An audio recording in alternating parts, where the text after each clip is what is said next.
Hello everyone, welcome to Edu World. आज आज का लेक्चर है lecture number 4, electric charge and field, है ना। आपको आप जितने लोगों ने जो है लेक्चर नंबर 1, 2 एंड 3 को नहीं देखा है वो एडू वर्ल्ड के ऑफिशियल यूट्यूब चैनल पर जाकर के उसको देख सकते हैं।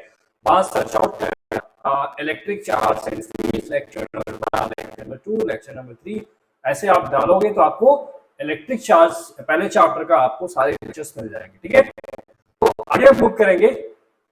जो है आज का जो हम आपके लिए एक मोटिवेशनल कोर्स आपके लिए लेके आए हैं, that is education is the most powerful weapon we can use to change the world, है ना। सो एजुकेशन नेसेसरी है ना। ऐसे एजुकेशन सबके लिए होना चाहिए।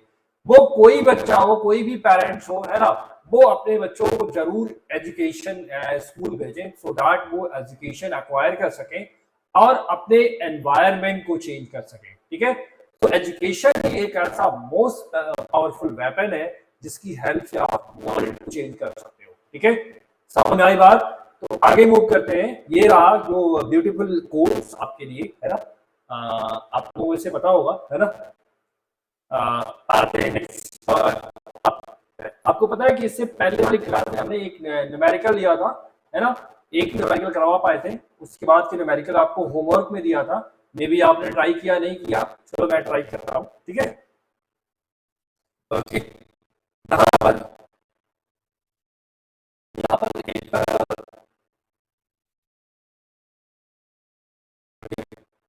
आपको क्वेश्चन गिवन है कि two insulated charged copper spheres A and B have their centers separated by a distance of 50 centimeter. What is the mutual force of electrostatic repulsion if the charge on each is 6.5 into 10 to the power minus 7 coulomb? The radii of A and B are negligible compared to the distance of separation. Means these charges are basically point charges. ठीक है, आपको बताया था Coulomb's law is applicable for the point charges. ठीक है, तो next also compare this force with their mutual gravitational attraction if each weighs 0.5 kilogram. ठीक है, 0.5 किलोग्राम। समझ आ गई बात? तो आप इसको बताना। ठीक है, जैसे हमें इस प्रॉब्लम को सॉल्व करना है तो आपको फर्स्ट ऑफ ऑल क्या करना है, बीच की जो डिस्टेंस है, सेपरेशन है दोनों चार्जेस के बीच में, सेपरेशन है वो गिवन है। ठीक है, क्या गिवन है? आर। आर की वैल्यू गिवन है, कितना गिवन है? आर गिवन है। ठीक है, तो आर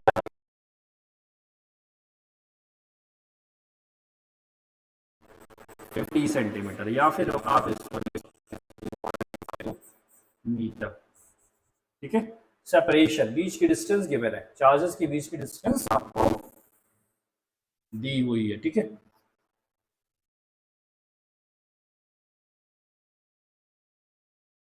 तो रिपल हो गया, रिपल करेंगे तो इलेक्ट्रोस्टैटिक रिपल्सन फाइंड आउट करना है।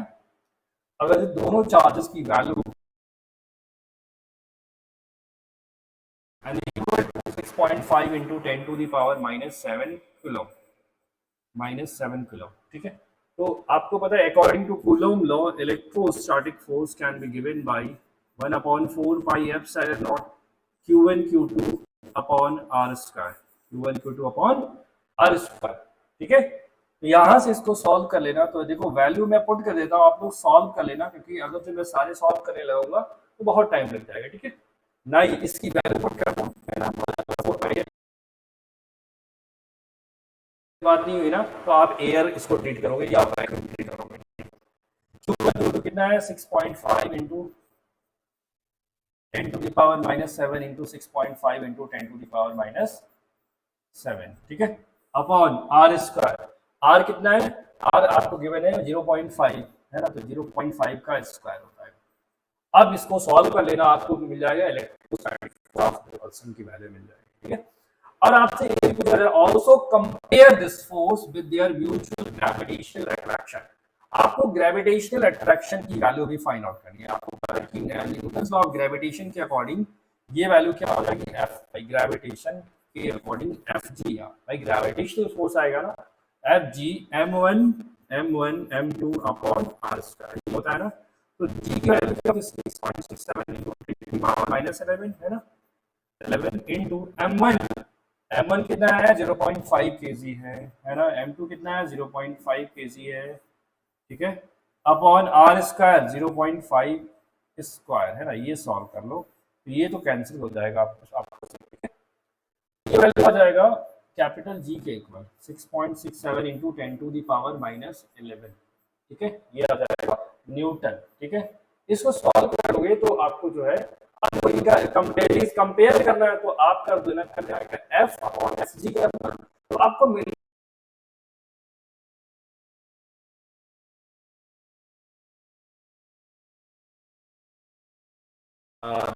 नहीं रहा है तो थोड़ा सा मैं इंग्लिश कर देता हूँ ताकि आंसर आपको दिख जाए।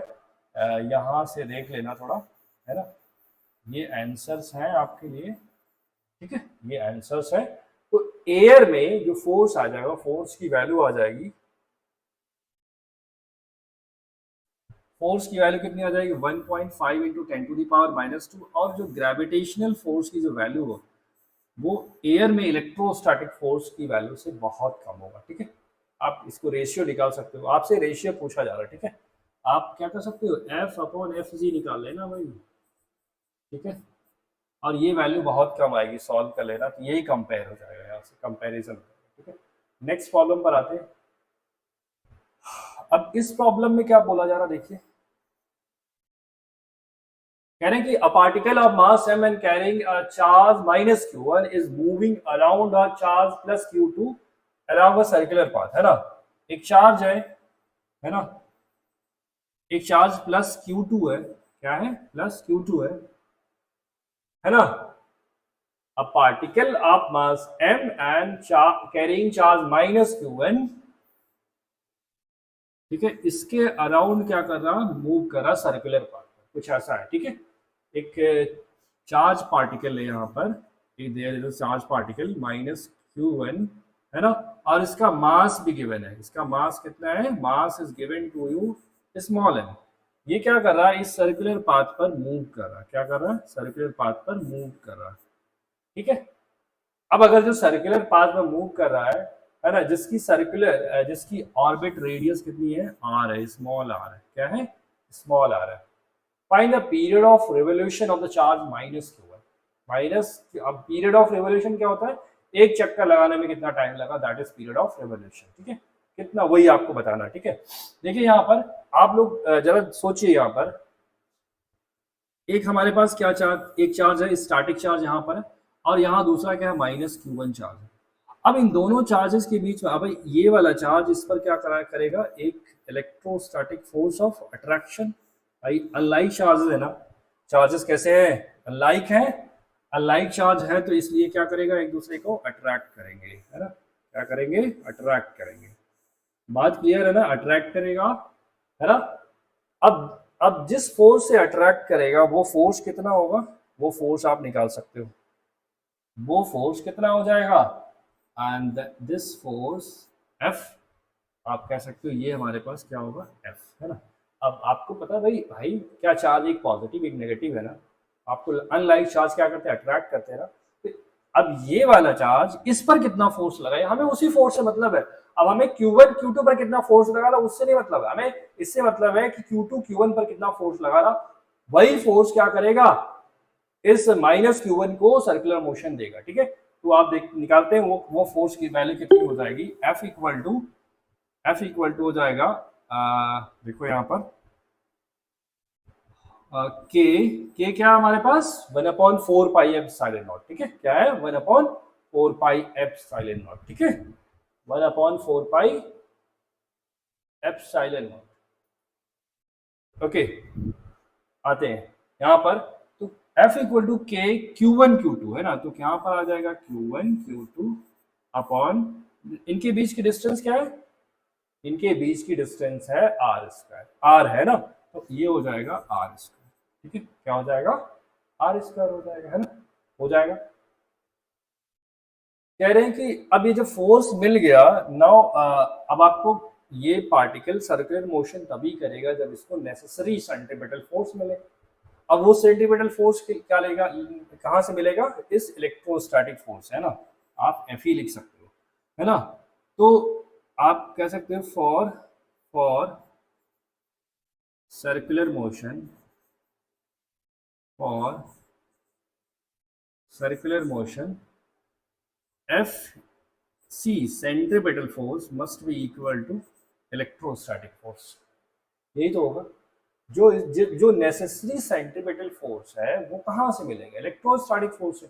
वो यहाँ से आपको, अब आपको सेंट्रीपिटल फोर्स का फॉर्मूला देखो, इस माइनस Q1 चार्ज का अपना मास भी है m है, तो m और इसकी वेलोसिटी लेट से कितना है v है, स्पीड कितनी है v है।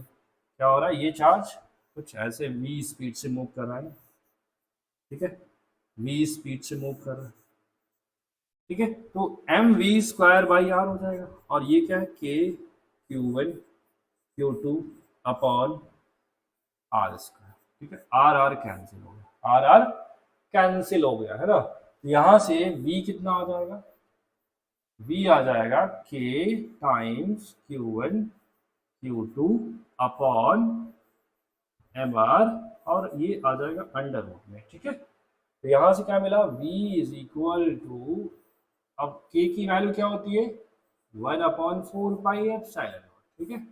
ये हो जाएगा 4 pi epsilon naught M R आ जाएगा, एम आर आ गया, ठीक है।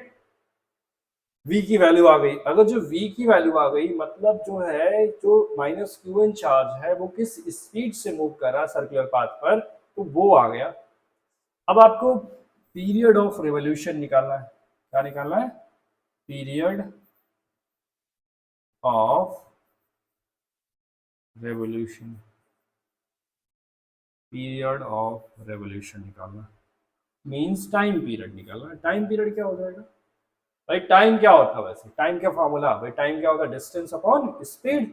तो डिस्टेंस, एक चक्कर लगाने में जो टाइम लगता है दैट इज टाइम पीरियड। तो एक कंप्लीट रेवोल्यूशन पूरा करने में कितना डिस्टेंस कवर होगा, 2 पाई आर के equal upon speed, v put कर दो, v पुट कर दो यहाँ पर। अब इसको जैसे ही पुट करोगे आप देखो यहाँ पर 2 pi R upon under root Q1 Q2 upon 4 pi epsilon naught M R, ठीक है। अब ये क्या हो जाएगा, इसको और सिंप्लीफाई करो तो ये हो जाएगा, अब ये आ जाएगा, जानते हो सॉल्व करोगे तो जब ये आप इसको ऊपर ले आओगे तो अंडर रूट में आएगा, और ये इसको जब अंडर रूट में करोगे तो 4 पाई स्क्वायर आर स्क्वायर हो जाएगा। तो आप ये कह सकते हो 416 pi cube epsilon naught M R cube, ये आ जाएगा अपॉन, अपॉन में आएगा हमारे पास अपॉन अपॉन ये पूरा ले लो, ठीक है, Q1 Q2 आ जाएगा, क्या आ जाएगा, Q1 Q2 आ जाएगा, ठीक है। ये हमारे पास आ जाएगा। तो फाइनल जो आंसर होगा time period of revolution, period of revolution आ जाएगा 16 pi cube epsilon naught M R cube upon Q1 Q2 आ जाएगा, ठीक है। तो this is the right answer for this question, ठीक है। तो ऐसे क्वेश्चन को ऐसे ही प्रॉब्लम देखो, ये थोड़ा मैकेनिक्स से कनेक्टेड प्रॉब्लम है, क्लास 11th में आप पढ़ते हो, है ना। तो वहां से कुछ कनेक्ट है और यहाँ से यार ये तो कनेक्ट है ही, है ना। नेक्स्ट प्रॉब्लम है, कह रहे हैं कि देयर इज अ चार्ज, कह रहे हैं इसको ऐसे डिवाइड करो, दो पार्ट में ऐसे डिवाइड करो, दो ऑब्जेक्ट्स पर ऐसे डिवाइड करो सो दैट इनके बीच में जो फोर्स लग रहा है ना, force between objects can be maximum, वो फोर्स जो मैक्सिमम हो सके, है ना। देखते हैं कैसे करेंगे। लेट अस अज्यूम दैट एक चार्ज क्या कर दिया, x कूलम कर दिया या x यूनिट कर लिया, और तो दूसरा चार्ज क्या हो जाएगा, q माइनस एक्स हो जाएगा भाई। यही तो, एक चार्ज को हमने क्या कर दिया भाई, q चार्ज है आपके पास, कोई q ऑब्जेक्ट, कोई मान लो जैसे आपके पास एक क्या है, मान लो एक कोई रॉड है ना, उसको दो पार्ट में डिवाइड करना है, तो एक पार्ट अगर जो x है तो दूसरा पार्ट क्या होगा भाई l माइनस एक्स हो जाएगा। वैसे यहाँ पर भी होता है। तो एक चार्ज की वैल्यू कितनी हो गई Q1 और दूसरे चार्ज की वैल्यू कितनी हो गई Q माइनस एक्स। क्लियर है?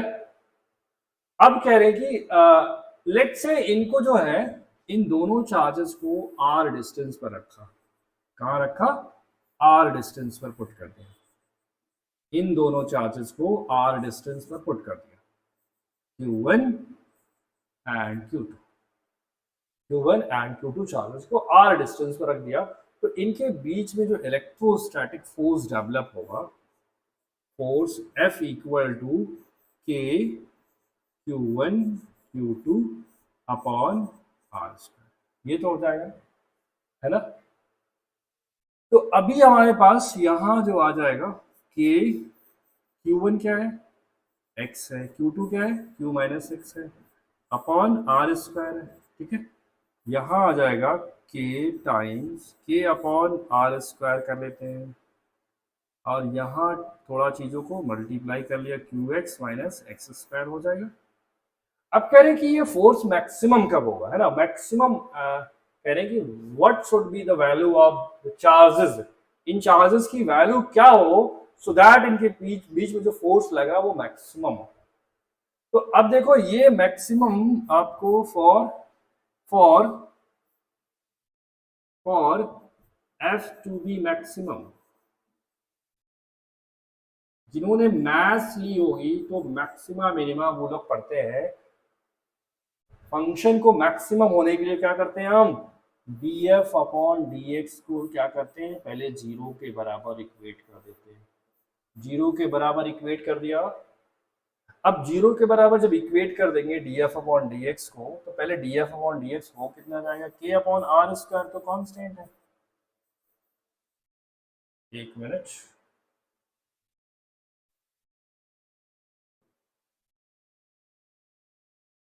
यहां कर लेते हैं। ठीक है, तो यहाँ देखिए आपके पास d बाई डी एक्स, भाई यहाँ पर d by D x, x के रिस्पेक्ट में क्या डिफरेंशिएट किया, क्योंकि हमारे पास x की वैल्यू अगर जो पता हो जाए तो काम काम काम खत्म हो जाएगा, है ना, क्योंकि वेरिएबल तो ही हमारे पास है ना।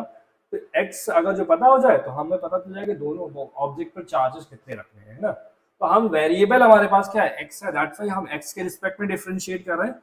और यहाँ f की वैल्यू कितनी है, k अपॉन r स्क्वायर,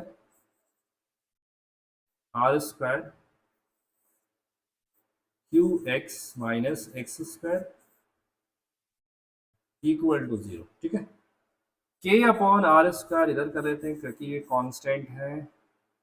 अब क्या करोगे, d by D x of qx निकालो minus d by D x of x square निकालो, क्या हो जाएगा 0। तो अभी क्या हो जाएगा, ये हमारे पास q आ जाएगा और ये क्या हो जाएगा 2x आ गया, और ये वाला टर्म 0 डिवाइड बाई होगा तो क्या हो जाएगा 0 आ जाएगा, है ना। यहां से कह सकते हो x की वैल्यू कितनी आ गई, q अपॉन 2 आ गई। x की वैल्यू क्या आ गई, q अपॉन 2। तो अब यहाँ आप यहाँ से कह सकते हो कि देयरफॉर q1 की वैल्यू कितनी होनी चाहिए, x that is q upon 2, और q2 की वैल्यू क्या होनी चाहिए, q minus x that is q upon 2, है ना। ये आ जाएगा, तो इसको सॉल्व करोगे ये भी क्या आ जाएगा, q अपॉन 2। तो for forces to be maximum between these two charges, charge on each body must be q upon 2 q upon 2। ठीक है, दोनों पर चार्जेस की वैल्यू कितनी होनी चाहिए, q अपॉन 2 q अपॉन 2 के बराबर, है ना। अगर जो दोनों ऑब्जेक्ट पर चार्जेस इक्वल है ना, और कितना है, तो q चार्ज था जिसको आप डिवाइड कर रहे हो उसका हाफ है, तो आप इसको बोल सकते हो कि ये दोनों चार्जेस हमारे पास है। ठीक है, ओके आगे आते हैं। नेक्स्ट प्रॉब्लम क्या है, अगला problem, two identical conducting spheres having charges of opposite sign। यहाँ पर देखो, two identical conducting spheres, identical भी है, conducting भी है और spheres है ना, having charge of opposite sign। Charge कैसे हैं, opposite sign के हैं चार्ज। चार्ज कैसा है, opposite sign का अट्रैक्ट ईच अदर, भाई अपोजिट साइन का चार्ज होगा तो अट्रैक्ट करेगा ही करेगा, है ना, अट्रैक्ट करेगा ही करेगा। And the spheres are connected by a conducting wire, एक कंडक्टिंग वायर से स्फीयर्स को कनेक्ट कर दिया, which is then removed, and thereafter they repel each other with a force of 0.036 Newton. The initial charges on them, उन पर initial charge की value कितनी होगी, उन पर इनिशियल चार्जेस की वैल्यू कितनी होगी आपको ये बताना है, ठीक है। इस प्रॉब्लम में क्या पूछा जा रहा है, इस प्रॉब्लम में आपसे पूछा जा रहा है, ठीक है, okay okay. Having charges of opposite sign attract each other with a force of, अब देखो दो हमारे पास दो स्फीयर्स हैं, लेट से वी हैव टू स्फीयर्स और ये पॉइंट चार्जेस ही हैं, है ना, इनके बीच की डिस्टेंस को हमने ले लिया, लेट से क्या है आर है, इनके बीच की डिस्टेंस को क्या लिया आर है, स्मॉल आर, ठीक है। अभी कह रहे हैं कि इनके पास जो चार्ज है वो ऑपोजिट है, अगर एक के पास क्यू चार्ज है तो दूसरे पर माइनस क्यू होगा, है ना, एक पर प्लस क्यू दूसरे पर माइनस क्यू चार्ज है, ठीक है। अब इनके बीच में जो फोर्स ऑफ अट्रैक्शन आ रहा है that is F, force of attraction that is F, कितना आ रहा, एफ की वैल्यू गिवन है, क्या गिवन है, एफ की वैल्यू गिवन है और आर की वैल्यू भी गिवन है, क्या गिवन है, separated by 0.5 metre, separated by 0.5 metre distance, ठीक है, ये क्या है 0.5 मीटर, 0.5 मीटर, ठीक है, समझ में आई बात। तो यहां पर एफ गिवन है कितना, एफ गिवन है 0.108, ये गिवन है, ठीक है। तो अब यहां पर ये आप कह सकते हो ये हमारा फर्स्ट इक्वेशन बन गया, ठीक है। ये क्या हमारे पास के Q1 Q2 that is K Q square upon R square, इनके बीच की डिस्टेंस क्या है 0.108, ठीक है। तो आप यहाँ लिख सकते हो के आर, एक K Q square upon R square, R square का मतलब 0.5 स्क्वायर इज इक्वल टू 0.108, ये आ गया, ये हमारा फर्स्ट इक्वेशन बन गया, ठीक है। ये हमारे पास क्या आ गया, फर्स्ट इक्वेशन बन के रेडी हो गया, फर्स्ट इक्वेशन बन के रेडी। अब कह रहे कि the spheres are connected by a conducting wire which is conducting wire से, एक minute, spheres are connected by a conducting wire which is then removed, and thereafter they repel each other with a force of 0.036 Newton. The initial charges on them, उन पर initial charges की value कितनी थी। अच्छा, यहाँ पर identical conducting spheres हैं, इन पर चार्ज की वैल्यू सेम नहीं है, चार्ज की वैल्यू क्या है, ऑपोजिट है, चार्ज की वैल्यू सेम नहीं है, ठीक है। तो ये कंफ्यूजन देखो हो गया, ये ऐसा कंफ्यूजन आना नहीं चाहिए, ठीक है, ऐसा कंफ्यूजन नहीं आना चाहिए। ये क्या है हमारे पास Q1 Q2, ये भी क्या है Q1 Q2, ठीक है, ये हमारे पास है। अब दूसरे केस में बोला जा रहा है जो फोर्स की वैल्यू है वो क्या हो गया, फर्स्ट केस था ये केस नंबर 1, जब इनको कनेक्ट कर दिया, कंडक्टिंग वायर से कनेक्ट कर दिया, तब कह रहे हैं फोर्सेस की जो वैल्यू है वो कितनी आ रही है, एफ डैश ले लो, वो कितना आ रहा है 0.036 न्यूटन, ठीक है।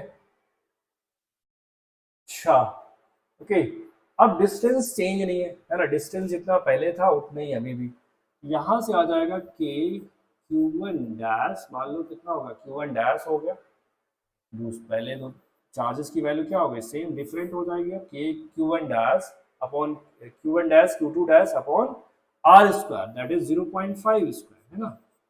यहाँ पर ये वैल्यू कितनी आ जाएगी 0.036 क्या आ गया 0.036 ये हमारे पास आ गया। ठीक है, ये आपका सेकेंड इक्वेशन हो गया। क्या हो गया सेकेंड इक्वेशन हो गया। अब आप मुझे बताइए जब इनको आप कनेक्टिंग वायर से आप कनेक्ट कर दोगे, मान लो एक वायर से क्या कर दिया कनेक्ट कर दिया और डिस्टेंस को चेंज नहीं किया है, प्लस Q1 था यहाँ पर, यहाँ माइनस Q1 था। अब फाइनली चार्ज कितना हो जाएगा Q1 डैश हो जाएगा, Q2 डैश हो जाएगा। तो आपको मैंने यहाँ दोनों आइडेंटिकल चार्जेस है तो Q1 डैश की जो वैल्यू हो जाएगी, आपको हमने जब चार्जिंग में कंडक्शन पढ़ाया था तो वहाँ मैंने बताया था अगर चार्जेस सेम होंगे, चार्जेस दोनों पर क्या है, सॉरी चार्जेस दोनों पर अगर साइज सेम है, सेम टाइप का मटेरियल है, सेम साइज का, सेम शेप है, तो फाइनल चार्ज क्या हो जाता है इनिशियल चार्ज का हाफ हो जाता है। तो इनिशियल चार्ज कितना Q1 माइनस Q2 है ना, Q1 माइनस Q2 और यहाँ पर Q2 डैश भी कितना हो जाएगा Q1 माइनस Q2 अपॉन 2 आ जाएगा। ठीक है, तो यहाँ से आपके पास Q1 डैश और Q2 डैश की वैल्यू आ जाएगी। ठीक है, तो अब अगर जो हम रेशियो निकालें फर्स्ट इक्वेशन को सेकेंड इक्वेशन से डिवाइड कर दें, फर्स्ट इक्वेशन को सेकेंड इक्वेशन से डिवाइड कर दें तो क्या मिलेगा हमें, देखिए यहाँ पर तो आप देख सकते हो मैं जो कॉमन टर्म है उसको कैंसिल कर लेता हूँ, ये Q1 डैश Q2 डैश आ जाएगा और Q1 डैश Q2 डैश ये क्या आ जाएगा 0.036 सॉरी 0.108 अपॉन 0.036 ये हमारे पास आ गया। अब इसको कैंसिल करेंगे तो ये हो जाएगा 3 टाइम, है ना, 3 टाइम्स आएगा। ठीक है, Q1 Q2 और ये Q1 डैश Q2 डैश कितना है Q1 माइनस Q2, आप कह सकते हो ये क्या है इसका होल स्क्वायर हो जाएगा। ठीक है, ये 3 है। ठीक है, ये हमारे पास आ गया। ठीक है, आते हैं आगे। तो यहाँ से आपको मिला क्या Q1 Q2 क्या मिल जाएगा, देखो यहाँ पर 4 टाइम्स यहाँ चला जाएगा और ये हो जाएगा 3 टाइम्स Q1 माइनस Q2 का होल स्क्वायर, ये हो जाएगा ना। ये आपके पास इक्वेशन मिला है ना, एक इक्वेशन यहाँ से मिल के आया आपको। ठीक है, ये आप थर्ड इक्वेशन ले सकते हो, क्या ले सकते हो थर्ड इक्वेशन ले सकते हो। ठीक है, क्लियर है। ठीक है, अब कह रहे हैं कि उन पर इनिशियल चार्जेस की वैल्यू बतानी है आपको।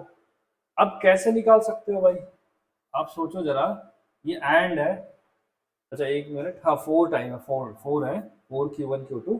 अब इसको आप अगर जो सॉल्व करोगे तो ये क्वाड्रेटिक इक्वेशन बनेगा, है ना। लेकिन अभी आपको कोई और रिलेशन चाहिए जिसकी हेल्प से आप फाइंड आउट कर सकते हो, तो आप किसी एक इक्वेशन को सॉल्व करना पड़ेगा आपको। ठीक है, कोई एक इक्वेशन को सॉल्व करोगे तो Q1 Q2 की वैल्यू आएगी वहां से, है ना। तो देखते हैं कौन सा इक्वेशन सॉल्व कर ले, चलिए देखते हैं फर्स्ट इक्वेशन को ही सॉल्व कर लेते हैं। ठीक है, फर्स्ट इक्वेशन को सॉल्व करेंगे तो एक मिनट हमें पेज सेपरेट लेना पड़ेगा यहाँ पर, चलो यही ले लेते हैं हम, आप थोड़ा सा इरेज कर लें, है ना, क्योंकि पेज है नहीं यहाँ पर।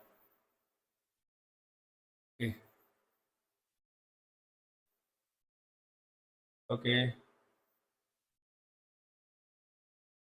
ओके, तो यहाँ जब इसको सॉल्व करोगे ना, देखो यहाँ पर आ जाएगा के की वैल्यू के Q1 Q2 upon R square को यहाँ कर लो 0.108 इंटू 0.5 का होल स्क्वायर। ठीक है, और ये वैल्यू क्या होता है 9 इंटू 10⁹ क्या होता है 9 इंटू 10⁹ Q1 Q2, ये वैल्यू आई 0.108 इंटू ये आ जाएगा 0.25 आ जाएगा। ठीक है, तो यहाँ से आपको क्या मिल जाएगा Q1 Q2 की वैल्यू मिल जाएगी, क्या मिल जाएगा यहाँ से ये आप सॉल्व कर लेना 0.108 इंटू 0.25 डिवाइडेड बाई 9 इंटू 10⁹ ठीक है, जब इसको सॉल्व करोगे तो Q1 Q2 की वैल्यू मिल जाएगी, है ना। क्या मिल जाएगा Q1 Q2 की वैल्यू आ जाएगी। अगर जो Q1 और Q2 की वैल्यू आ जाती है, देखो यहाँ Q1 Q2 है ना, तो यहाँ से देखो इसको सॉल्व करते हैं तो ये हो जाएगा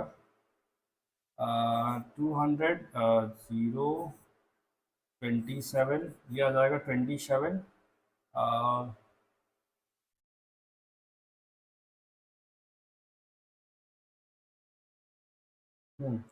5 डिजिट के बाद डेसिमल लगाओगे 0.02700, ये आ जाएगा 9 इंटू 10⁻9।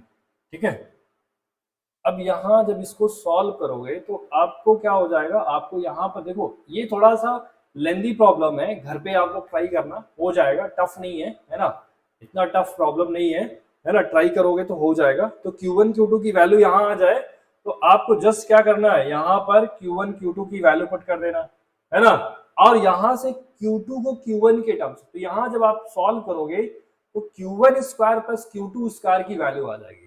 फिर अगेन जो है Q1 Q2 की वैल्यू Q1 के टर्म से पुट करके सॉल्व कर लेना, तो आपको जो वैल्यू मिल जाएगी। ठीक है, थोड़ा लेंदी प्रॉब्लम है, लंबा है बट डिफिकल्ट नहीं है। ठीक है, आप करोगे तो इसका आंसर जो आएगा वो आपको मैं दिखा देता हूँ, ये रहा इसका आंसर। आंसर आ जाएगा बेसिकली, आंसर आ जाएगा यहाँ पर, ये आपके पास। ठीक है, ये रहे आंसर्स। ठीक है, ठीक है, ये हमारे पास Q1 की वैल्यू इतनी आ जाएगी, Q2 की वैल्यू इतनी आ जाएगी, सॉल्व करोगे तो आंसर मिल जाएगा। ठीक है, सॉल्व करने पर आंसर की वैल्यू मिल जाएगी। ठीक है, देखो यहाँ पर आप देख सकते हो, यहाँ पर जो है आप वेरीफाई कर सकते हो, देखो ये वैल्यू आ रही है 9 3 है ना, तो ये समझ सकते हो आप, जो है ये वैल्यू जो है 0.003 अपॉन 1 इंटू 10⁻9 है, ये लिख सकते हो 3 इंटू 10⁻12। ठीक है, ये आ जाएगा। ठीक है, देखो यहाँ पर इसको मल्टीप्लाई करोगे, Q1 इंटू Q2 करोगे, क्या हो जाएगा 3 इंटू 10⁻12 आ रहा है ना, तो Q1 Q2 का प्रोडक्ट यहाँ से मिल जाएगा। अब यहाँ पुट कर लेना Q1 Q2 है ना, Q1 Q2 यहाँ पुट करना, इसका स्क्वायर ले लेना, स्क्वायर लेने के बाद क्या हो जाएगा Q1 square plus Q2 square minus Q1 Q2, 2 Q1 Q2 है ना, Q1 Q2 की जगह पे भी वैल्यू पुट कर देना, और वहां से पुट करोगे तो आपको Q1 स्क्वायर और Q2 स्क्वायर में रिलेशन मिलेगा। तो यहाँ से एक की वैल्यू Q2 की वैल्यू Q1 के टर्म्स में रखना, इस इक्वेशन में रखना, और लेंदी इक्वेशन बनेगी बट टफ नहीं। ठीक है, ठीक है, तो ऐसे प्रॉब्लम को सॉल्व कर लेना। ठीक है, आगे मूव करते हैं नेक्स्ट प्रॉब्लम, जो AIEEE में आया हुआ है पहले। अच्छा, आपको पता नहीं होगा, पहले क्या होता था, जेईई मेंस की प्लेस पर क्या हुआ करता था, all India engineering entrance examination. ठीक है, ये 2004 में आया हुआ क्वेश्चन है, कह रहे हैं कि 2 spherical conductors B and C having equal radii and carrying equal charge, है ना। अभी दो हमारे पास दो कंडक्टर, दो स्फेरिकल कंडक्टर्स हैं, क्या है, दो स्फेरिकल कंडक्टर्स हैं B and C having equal radii, इनकी जो रेडियस है वो दोनों क्या है, इक्वल है ना, क्या है, रेडियस इक्वल है, एक ही साइज के रेडियस, एक ही साइज के दोनों है, एक ही साइज के है। ठीक है, क्या है, ये दोनों B और C एक ही साइज के हैं, B and C are of same size, same radius. ठीक है, ओके, कैरिंग इक्वल चार्ज, इन पर चार्ज की वैल्यू क्या है, इक्वल है, Q चार्ज इस पर तो Q चार्ज इस पर। ठीक है, दोनों पर चार्ज की इक्वल है, इक्वल वैल्यू है। अब कह रहे हैं कि they repel each other with a force of F, एक दूसरे को रिपेल करते हैं फोर्स F से, अगर जो when kept apart at some distance, कुछ डिस्टेंस पर इन्हें रख देते हैं, तो क्या करते हैं, एक दूसरे को रिपेल करते हैं। ठीक है, मान लो R डिस्टेंस पर रख दिया तो क्या कर रहा है, रिपेल कर रहा है, रिपेल कर रहा है। ठीक है, तो वो रिपल्सिव फोर्स की वैल्यू कितनी हो जाएगी, आप बताइए मुझे, F की वैल्यू कितनी आ जाएगी, F आ जाएगा K Q1 Q2 that is Q square upon R square. तो ये रिपल्सिव फोर्स की वैल्यू F की वैल्यू कितनी आई, K Q square upon R square. ठीक है, अब आते हैं इस क्वेश्चन में थोड़ा सा ट्विस्ट किया गया, अच्छा क्वेश्चन है। अब कह रहे हैं कि a third spherical conductor having same radius, है ना, as that of B but uncharged. अब क्या है, एक थर्ड स्फेरिकल कंडक्टर ले आ रहे हैं जिसका रेडियस बी के रेडियस के इक्वल है ना, लेकिन अनचार्ज्ड है ना, और क्या करें, it is brought in contact with B, है ना। अब देखो, एक हमारे पास क्या कर रहे हैं, एक थर्ड है स्फेरिकल कंडक्टर ले आ रहे हैं, और उसको क्या कर रहे हैं, मान लो वो सी है है ना। ये क्या, इस पर चार्ज की वैल्यू क्या है, 0 है, इस पर चार्ज q है ना। टच कराने के बाद क्या होगा भाई, दोनों का सेम साइज है, सेम मटेरियल है, स्फेरिकल है दोनों, तो इन पर भाई टच कराने से क्या हो जाएगा, कंडक्शन होगा, कंडक्शन होगा तो फाइनली चार्ज की वैल्यू क्या आ जाएगी भाई, इनिशियल चार्ज का हाफ हो जाएगा। इनिशियल चार्ज टोटल कितना है, q plus 0 that is q, है ना। तो चार्जेस क्या हो जाएंगे, अब ये चार्जेस क्या हो जाएंगे, q upon 2 and q upon 2। तो B और C पर चार्ज कितना हो गया, q अपॉन 2 q अपॉन 2। अब कह रहे हैं कि uncharge is brought in contact B then brought in contact, अच्छा एक मिनट, जो हम चार्ज ले आ रहे हैं दैट इज ए, है ना, मान लो वो ए है क्योंकि सी आपको ऑलरेडी गिवन है, ठीक है। इसका नाम आप सी ना दे करके ए दे दो, ठीक है। इसका नाम ए दे दिया हमने, ए है, ए भी क्या है, ए है, ठीक है। अब कह रहे हैं कि अब जब उसके बाद करें then brought in contact with C, जो अनचार्ज स्फेरिकल कंडक्टर है अब उसको सी के कांटेक्ट में ले आते हैं, तो अब अनचार्ज कंडक्टर के पास भी कुछ चार्ज आ गया, ये हमारा सी था, इस पर चार्ज क्यू था, और इस पर चार्ज अब आ गया क्यू अपॉन 2 क्योंकि वो क्या किया, बी से टच कराया गया, ठीक है। तो यहाँ पर ये हमारे पास चार्ज कंडक्टर क्या है, ए, एक मिनट, हाँ ए है, ठीक है। अब तो क्या होगा, आप देखो यहाँ पर इन पर चार्जेस की वैल्यू क्या हो जाएगी, एक हमारे पास सी है, ये हमारे पास ए है। अब इस पर चार्ज देखो कितना हो जाएगा, अब देखो इसका इनिशियल चार्ज कितना है, अब आप q प्लस क्यू अपॉन 2 करोगे तो क्या आ जाएगा 3q अपॉन 2, और उसका हाफ 3q अपॉन 4। ये आपके पास कह सकते हो q पर चार्ज, c पर चार्ज कितना आ जाएगा 3q अपॉन 4, a पर चार्ज भी कितना आ जाएगा 3q अपॉन 4, ठीक है। समझ में आई बात भाई, इनिशियल चार्ज का हाफ हो जाता है, ठीक है। तो ये हमारे पास आ गया 3q अपॉन 4, ठीक है। ओके,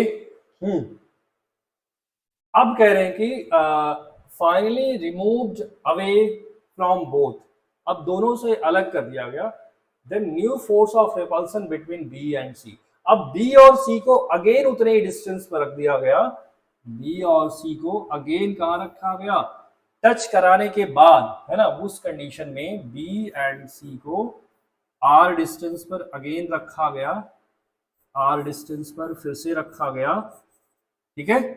तो अब कह रहे हैं कि जो इनके बीच फोर्स की वैल्यू कितनी हो, न्यू फोर्स की वैल्यू इनिशियल फोर्स के कंपैरिजन में कितना होगा, है ना।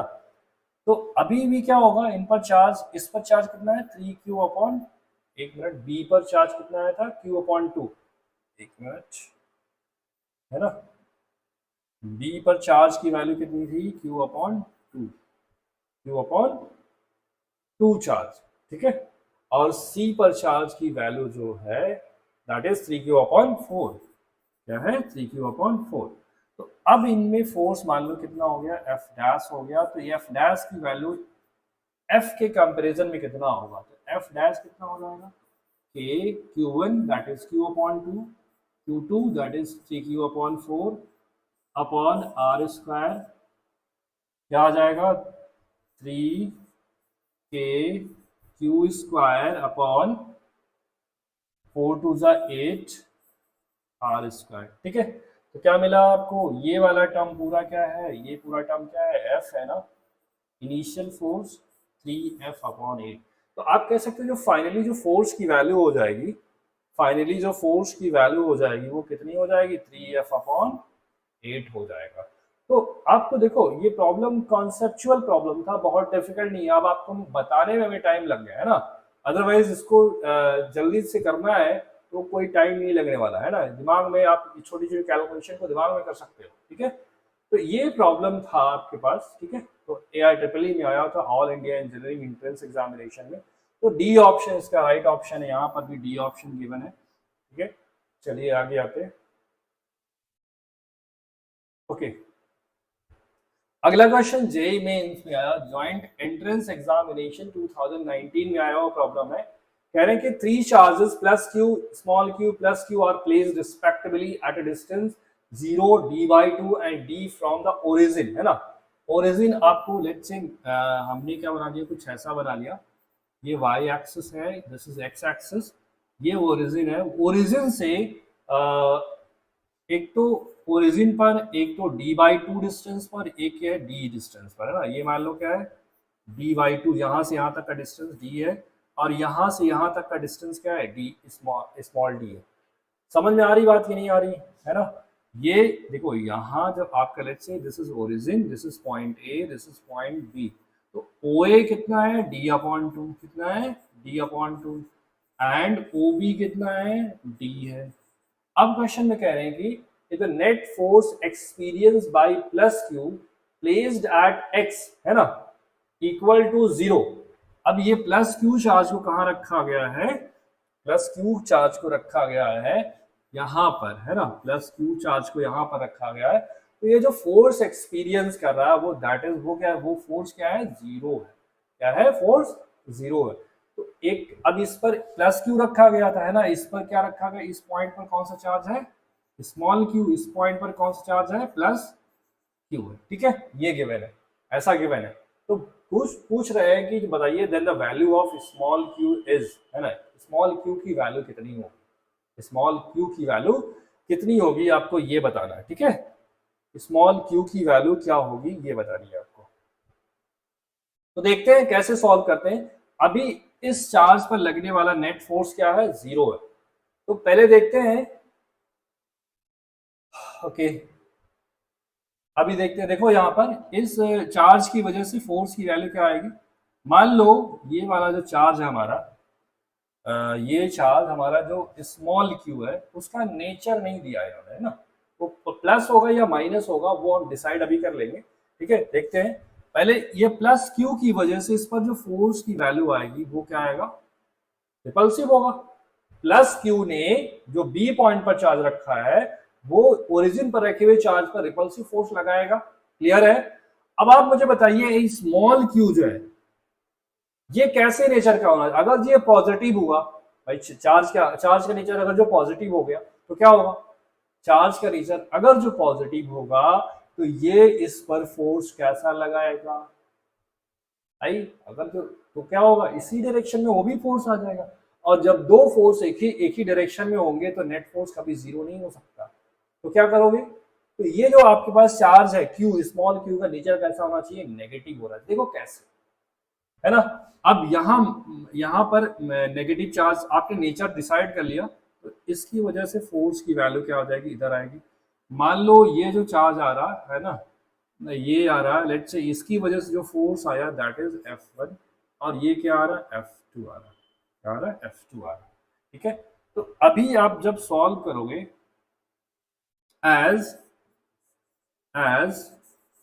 net force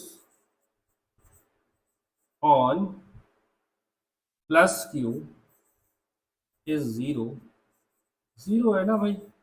अगर जो 0 है तो भाई नेट फोर्स 0 है, इसका मतलब आप कह सकते हो कि F1 और F2 का दोनों का रिजल्टेंट क्या आना चाहिए, 0 आना चाहिए, है ना। तो यहाँ से क्या हो जाएगा, K Q1, भाई F1 क्या है, B और O के बीच में लगने वाला फोर्स है ना, Q into Q that is Q² upon D² आ जाएगा, प्लस यहाँ पर आ जाएगा K क्या है यहाँ पर 1/4πε0, है ना, कंफ्यूज नहीं होना। यहाँ पर आ जाएगा capital Q small q upon D², D क्या है, D/2 का होल स्क्वायर, और ये है 0। अब सॉल्व कर लो इसको, सॉल्व कर लो, कितना आसान क्वेश्चन है। ठीक है, तो क्या हो जाएगा, K Q² upon D² plus आ जाएगा 4K Q upon D², this is 0। ठीक है, ये हमारे पास है। तो यहां से आप देख सकते हो 4K Q capital Q upon D², ये क्या आ जाएगा, माइनस KQ² अपॉन D²। तो D² से कैंसिल, K से कैंसिल, K कैंसिल हो गया, है ना, कैपिटल Q एक कैंसिल कर देगा, तो 4Q की वैल्यू कितनी आ जाएगी, -Q, Q की वैल्यू कितनी आ जाएगी, -Q अपॉन 4। Q की वैल्यू क्या हो जाएगी, तो आपके पास जो मिडिल में जो चार्ज है दैट इज स्मॉल q, वो क्या होना चाहिए, -Q अपॉन 4 के इक्वल होना चाहिए, -Q अपॉन 4 के इक्वल होना चाहिए। तो यहाँ पर जो ओरिजिन पर चार्ज रखा हुआ उस पर नेट फोर्स की वैल्यू क्या आएगी, 0 आएगी। ठीक है, क्लियर है।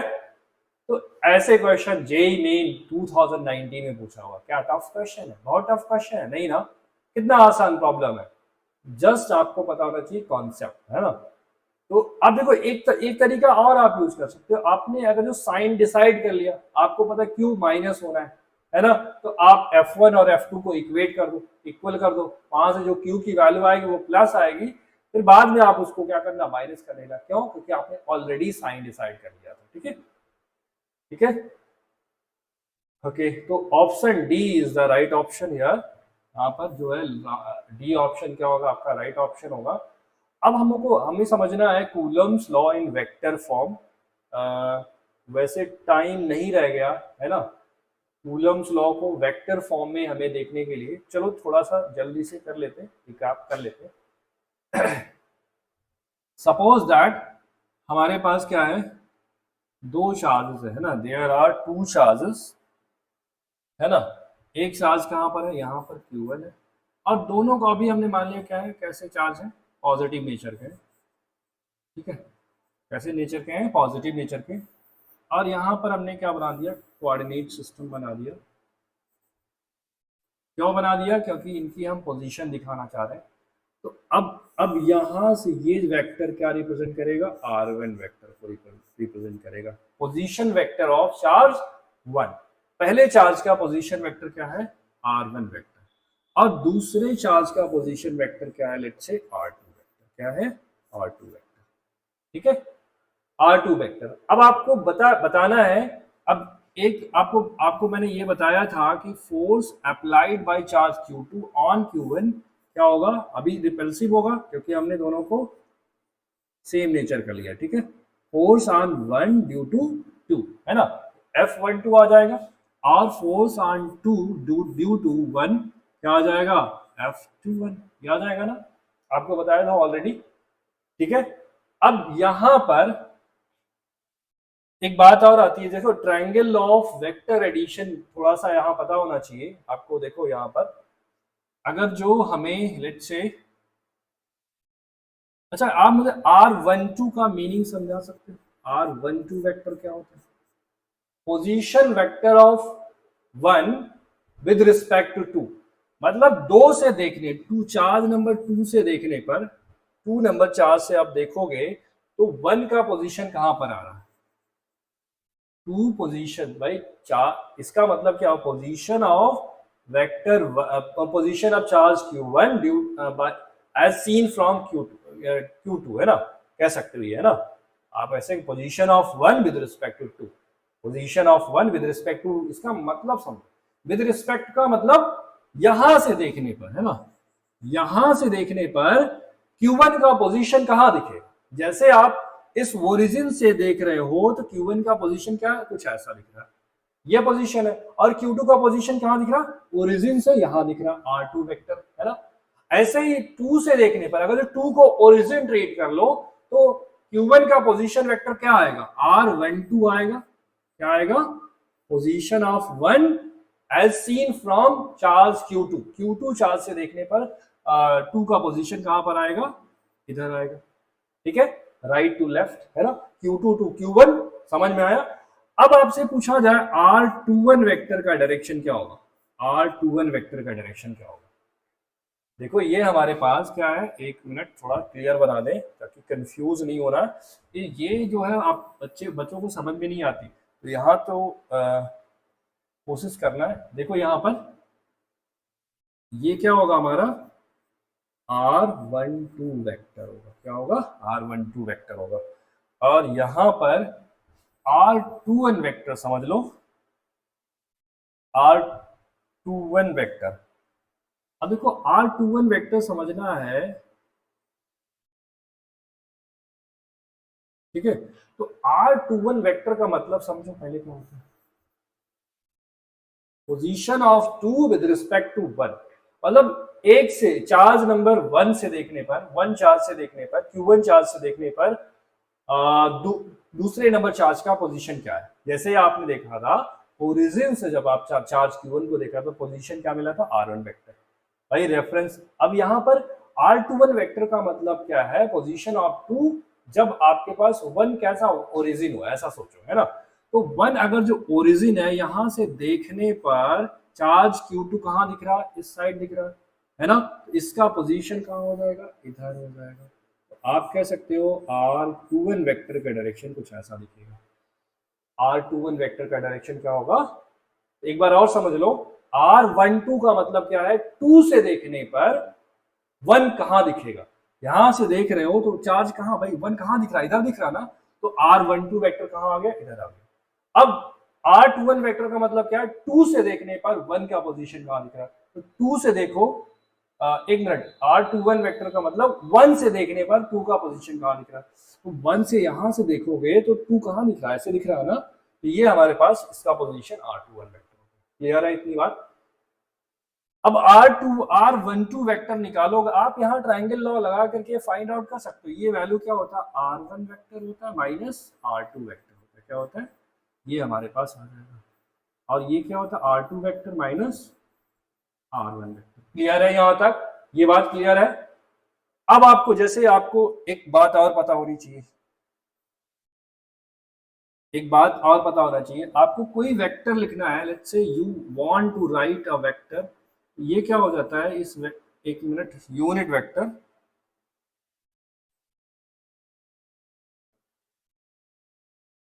यूनिट वेक्टर आप ए कैप लिखना चाहते हो तो क्या हो जाता है, ए वेक्टर अपॉन ए वेक्टर का मैग्नीट्यूड।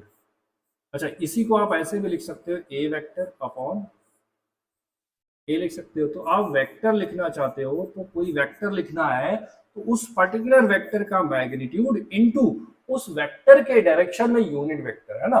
तो उस वेक्टर के डायरेक्शन में यूनिट वेक्टर क्या है, यहाँ पर ए कैप है। ठीक है, ये इसी कॉन्सेप्ट का हम यूज करके हम वेक्टर फॉर्म में लिखेंगे। ठीक है, अब जैसे आपको पता है कि F12 आपको पता है, F12 बोलो या F21 बोलो, दोनों का मैग्नीट्यूड सेम आएगा। कितना आता है, के Q1 Q2 upon R square आता है। ये क्या है, F12 और F21 का मैग्नीट्यूड, है ना। अब वेक्टर फॉर्म में लिखना है तो वेक्टर क्या हो जाएगा, जैसे देखो आपको वेक्टर लिखना है, F12 वेक्टर लिखना है, F12 वेक्टर लिखना है। क्या लिखना है, F12 वेक्टर लिखना है। तो क्या लिखोगे आप, F12 वेक्टर का मैग्नीट्यूड, जैसे यहाँ मैग्नीट्यूड था, into unit vector in the direction of F12। F12 के डायरेक्शन में यूनिट वेक्टर क्या है, F12 वेक्टर के डायरेक्शन में वेक्टर R12 वेक्टर है। तो यूनिट वेक्टर क्या हो जाएगा, R12 यूनिट वेक्टर। क्लियर है। और यूनिट वेक्टर क्या होता है, देखो यहां पर F12, अब ये हो जाएगा, अगर इसको वेक्टर लिखना है तो ये वेक्टर लिख लिया upon upon magnitude of R12 vector, यही तो लिखोगे। और R12 वेक्टर का मैग्नीट्यूड का मतलब ये पूरी लेंथ, ये पूरी लेंथ कितनी होती है, R होती है। यहां मैं दिखा देता हूं, ये डिस्टेंस क्या होता है, R होता है। ठीक है, ये डिस्टेंस R होता है। तो R12 वेक्टर का मैग्नीट्यूड का मतलब क्या होगा, R, है ना। अब यहाँ पर लिख भी लो, लिख सकते हो, R12 वेक्टर का जो मैग्नीट्यूड है R21 वेक्टर के मैग्नीट्यूड के इक्वल होगा। वो कितने के इक्वल होगा, R के। ठीक है, तो यहाँ R हो जाएगा। तो यहाँ पर F12 की वैल्यू कितनी है, के Q1 Q2 upon R square into R12 vector कितना है, R1 vector minus R2 vector upon R12 vector का मॉडुलस क्या है, R वेक्टर, R है ना। तो आप यहां से कह सकते हो कि जो F12 वेक्टर आ गया, F12 वेक्टर आ गया, that is equals to k Q1 Q2 upon R cube R1 vector minus R2 vector आ गया। ठीक है, तो this is the vector form of F12 vector. ठीक है, ये हमारे पास क्या है, वेक्टर। क्लियर है, क्लियर है। तो ये हमारे पास वेक्टर फॉर्म में आ गया। ठीक है, ये क्या आ गया हमारे पास वेक्टर फॉर्म में आ गया, ठीक है। और कभी कभी आपको जब यहाँ देखो, जब यहाँ वेक्टर होगा तो यहाँ क्यूब होगा, जब यहाँ यूनिट वेक्टर होगा तो यहाँ पर वैल्यू जो होगी वो क्या होगी, आर स्क्वायर होगी, ठीक है। तो कंफ्यूज नहीं होना आपको, ठीक है, कंफ्यूज नहीं हो रहा है। तो आप वो भी लिख सकते हो, लिख लो यहाँ पर, नहीं तो कंफ्यूज हो जाओ कि Q1 Q2 upon R square. अच्छा, यहाँ पर R1 cap minus R2 cap लिख सकते हो, यहाँ पर ऐसे लिख लो R1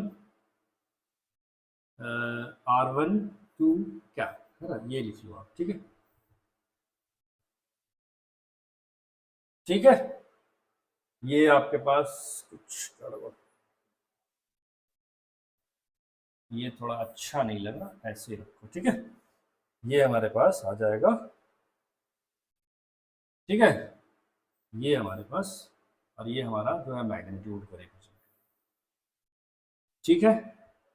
समझ में आ गई बात, क्लियर है ना बात, वेक्टर फॉर्म में लिखने का तरीका समझ में आ गया, ठीक है। ये आपके पास वेक्टर फॉर्म, ठीक है।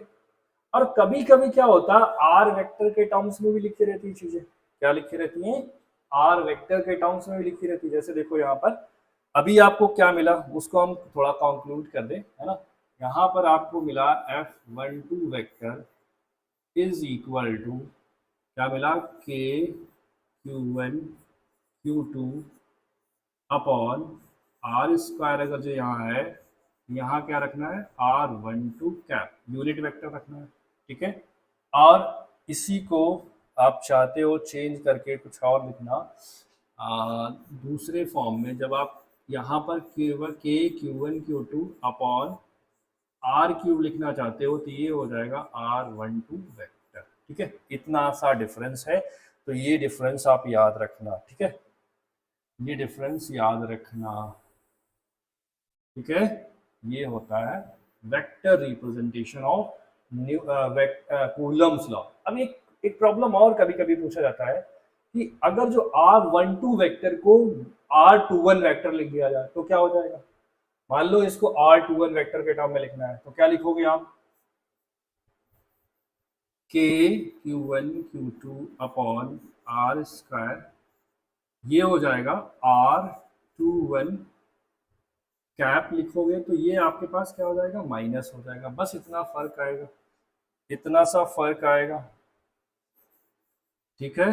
Q1 Q2 upon R cube, ये हो जाएगा माइनस R21 वेक्टर, ठीक है। ये आपके पास ये भी फार्मूला बन जाएगा, ठीक है। F12 वेक्टर को ही आप ऐसे भी लिख सकते हो R21 वेक्टर के टर्म्स में। समझ में आ गई बात, क्लियर हो गया ना बात। इसी तरह सिमिलरली आपको दूसरा वाला जो लिखना है, सिमिलरली आप लिख सकते हो F21 वेक्टर, F21 वेक्टर क्या हो जाएगा, K Q1 Q2 अपॉन, अब देखो यहाँ आर स्क्वायर है तो यहाँ क्या आएगा, यूनिट वेक्टर, और यहाँ 21 तो यहाँ पर भी आप 21 लिखोगे, ठीक है, ऐसे लिख लेना, एक इक्वल टू के। अब यहाँ अगर जो आर क्यूब लिखना है, क्या लिखना है, आर क्यूब लिखना है, तो यहाँ क्या आ जाएगा, R21 वेक्टर, क्लियर है।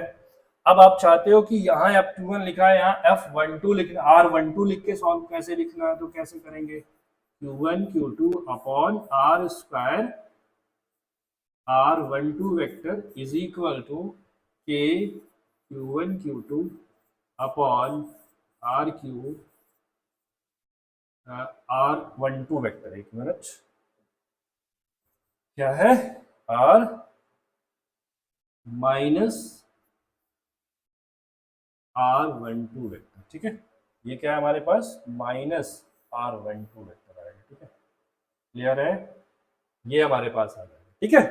मतलब आपको देखो ध्यान क्या रखना है, कहाँ रखना है, जब जैसे F21 लिखना है यहाँ पर R21, यहाँ R21, अब एक मिनट, ये यहाँ पर देखो मिस्टेक हो रहा था, ये मिस्टेक, ये चीज अलाउड नहीं है, देखो यहाँ पर मिस्टेक नहीं करना, ये क्या होगा, कैप होगा। जब यहाँ आर स्क्वायर तो यहाँ कैप, यहाँ आर क्यूब तो यहाँ वेक्टर। इतना ध्यान रखो, ठीक है, समझ में आ गया। यूनिट वेक्टर क्या होता है आपको पता होना चाहिए। यूनिट वेक्टर एक ऐसा वेक्टर होता है जिसका मैग्नीट्यूड क्या होता है, 1 होता है, ठीक है, समझ में आ गया बात। R2n वेक्टर कैसे निकालोगे, अगर जो आपको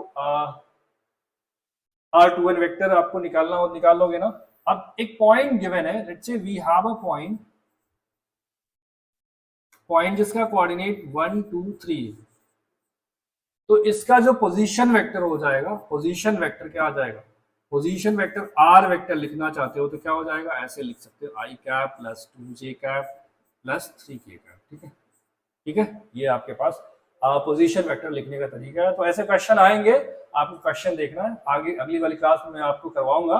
तो आज के लिए बस इतना ही, हम आपसे अगले क्लास में इन सारी चीजों को डिस्कस करेंगे, है ना। ये हमारे पास है, देखो ये कुछ है, ठीक है, ये हमारे पास, चलो ठीक है, नेक्स्ट क्लास में हम इसको डिस्कस करेंगे, ठीक है। तो आज की क्लास में बस इतना ही, है ना। और ठीक है, और आपको कोई डाउट हो, कोई प्रॉब्लम हो तो आप वीडियो के नीचे कमेंट कर सकते हो। आपसे मिलेंगे हम अपनी अगली क्लास में, तब तक के लिए जय Hind, thank you so much.